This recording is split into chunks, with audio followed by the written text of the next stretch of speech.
I was sent this email from Caressa about about Craterface Crunchbar and creepy Jim Crow Joe.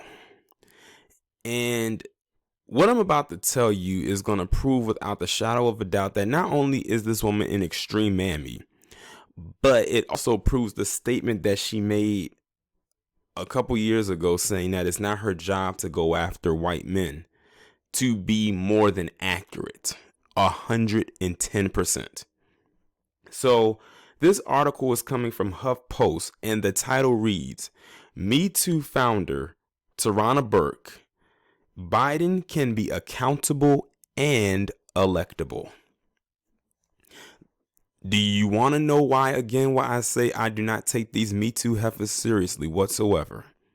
Now, all of this stuff that is on Joe Biden, all of it, and they're willing to overlook all of it. Even it, let's just, like I said, hypothetically saying that the people that's accusing him of stuff is lying.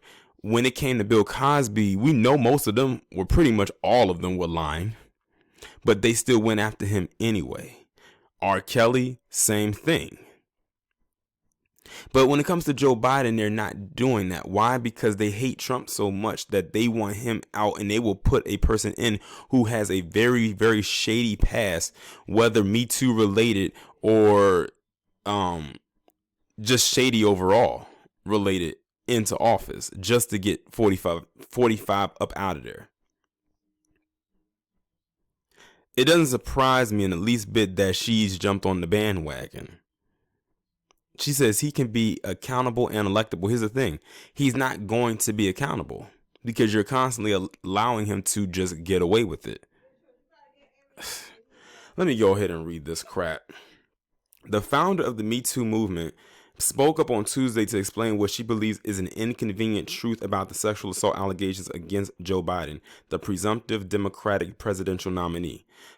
Craterface Crunchbar, who founded Me Too in 2007, said former congressional aide Tara Reade's accusations against Biden are being felt differently because of the 2020 election, which will now feature two men in powerful positions who have been accused of sexual assault. But first, she made clear where she stands with any survivor of sexual assault in a series of tweets. My stance has never wavered. Survivors have a right to speak their truth and to be given the space to heal.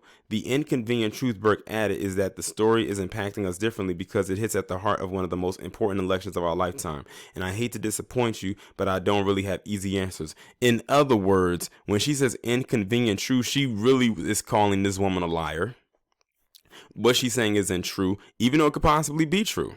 But because Joe Biden is going against 45 and they hate 45 so much, they're willing to overlook the allegations against Joe Biden just so he could be in there. That means they are willing to put someone in there, another creep in the White House. One who could probably be a bigger creep. I mean, there has been so many stories that have come out. Not saying that 45 isn't a creep himself, especially with stuff that he has said, especially that line about his daughter when he said if Ivanka wasn't my daughter, I would sleep with her. Like, who says that?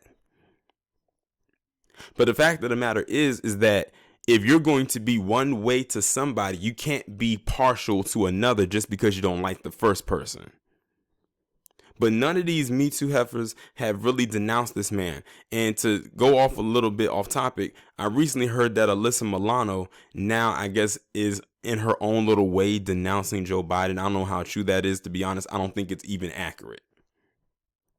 I think she's only doing it because people have yet again gone in on her. Like, this woman just needs to be quiet. Just shut up and sit down somewhere and try to make it through this quarantine.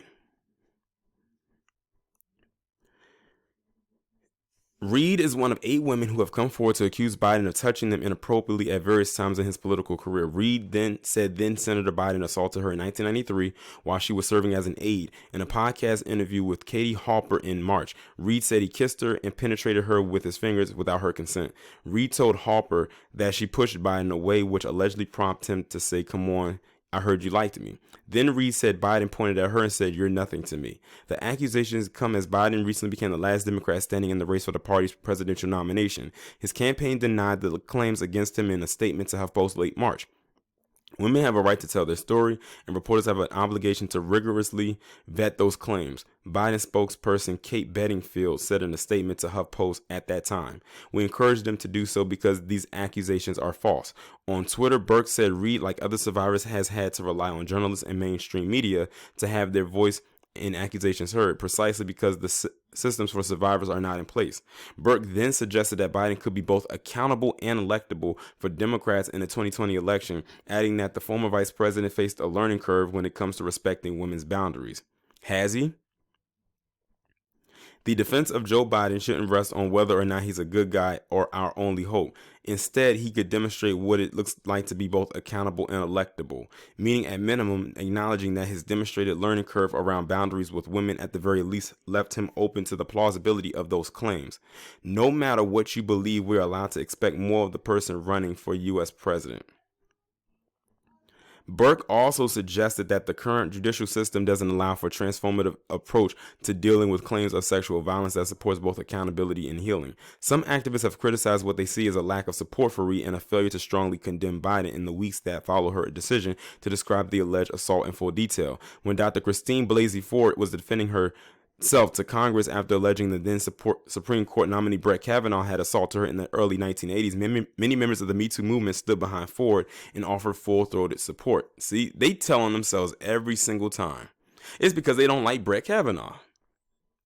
But because they don't like Trump, they're willing to throw their support behind Biden without them saying, let's wait until we get all the facts, or that this Tara Reid lady is possibly lying. But this is the same group that also pushes believe all women. Isn't Tara Reid not a woman?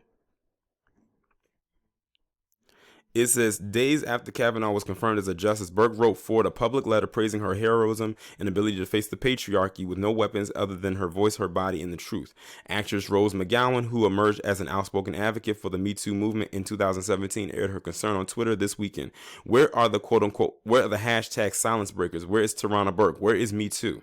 In her Twitter thread, Burke explained that she had taken some time off from her activism because she had family affected by the current virus outbreak in the U.S. And it's funny now that she has family affected by this, but she came out just a couple weeks later after her family allegedly had some concerns with the virus to come out and defend Joe Biden. Let's just put it out on the table. This woman, this mammy, is defending Massa. She is defending Zaddy with all of her linebacker-backed boldness. That's what she's doing. Burke also cast doubt on the intentions of those who have heightened interest in Reed's case, suggesting that they were actually more interested in Biden's political demise. She's telling on herself. With every word that comes out of her mouth, she's telling on herself. Most people weighing in at the moment don't actually care about transforming a culture of sexual violence. Many of you are only interested in this story because you are entertained by the trauma of others or because it has the potential to be politically expedient, with no real regard for the survivor. To that end, Burke said that survivors deserve more than being used as political football by disinterested parties. Listen, this woman is a straight up fraudstress. All of them are. That whole Me Too crowd are nothing but fraudstresses. That's all they are. Like, this woman is sitting up here and she's defending this guy without actually coming out and saying that she defends him and that she believes that this Tara Reid lady is lying. Like I said, she could very well be lying, but most of those women that came out against Bill Cosby were lying, and they know they were lying. None of their stories made any kind of sense. None of them added up. But because Bill Cosby's a black guy, he's automatically deemed as the boogeyman. And because Joe Biden is a palm-colored man and he's going against 45, who they hate, they'll stand behind him. That's why, in the back of my mind, this is another reason why I hope they lose. Because I can't wait to see them fall flat on their face, and I want to see how they're going to react then. You do all your weight and support behind a man you knew was most likely guilty of what he could be accused of. Not saying that he is, but let's just hypothetically say that he is guilty of what he's being accused of. You just literally shot yourself in the foot. That's why people don't take Me Too seriously anymore. Tarana Burke is a clown. A huge clown, but a clown nonetheless. Y'all let me know what y'all think about this down in the comments. Like, share, subscribe. Make sure you follow me on Twitter if you haven't done so already. Have your notifications turned on, and I'll talk to you in the next one.